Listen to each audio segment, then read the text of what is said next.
The air was bitter cold, and the silence of the mountains pressed down like a burden. Lieutenant Amarjit Singh of the 1st Sikh Regiment studied the black line of the ridge ahead under the pale moonlight. Chamkat lay behind them, brief rest, cold rations, and a few hours' sleep stolen between shifting sentries. Now they were ghosts on a forgotten trail, climbing toward the spur above Tithwal.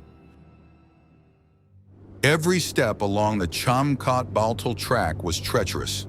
The narrow path wound through dense undergrowth and jagged rocks.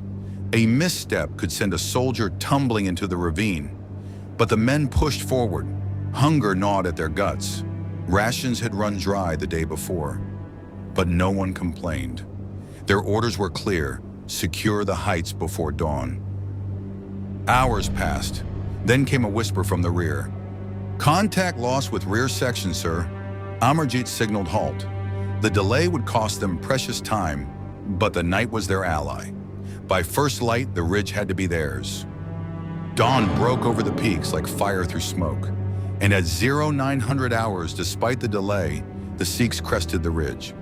Before them, Tithwal lay quiet and unsuspecting. Not a soul stirred. The enemy never expected an assault from the north. Taken by surprise, they fled in panic, abandoning their bunkers and positions without a shot fired. Below, the Kishanganga River roared, a natural barrier that swallowed their retreating cries. Amarjit and his men entered the ruined village at 0930 hours. Smoke still clung to broken walls. The air smelled of scorched wood and ash. It had been torched during the earlier invasion, but in the charred remains they found something unexpected. Stacked crates of food, ammunition, and equipment, canned meat, dried fruit, tea, a miracle. When one Madras arrived from the south, having secured the Berry Heights as planned, their relief was evident. Starving troops who had marched and fought for days on meager supplies now found salvation in the enemy's own stores.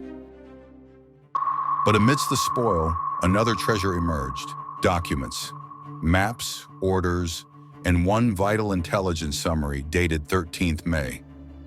Lieutenant Amarjit passed it to his commanding officer. "It confirms what we suspected," the CO muttered, scanning it. "They knew our positions, but not our resolve." As the Indian tricolor was raised over the rubble of Tithwal, Lieutenant Amarjit stood on the ridge with his men, tired, hungry, bruised, but unbroken. They had taken the village not with brute force, but with grit, stealth, and sheer will. Tithwal was more than a tactical gain. It was a message. The mountains belong to those who dare.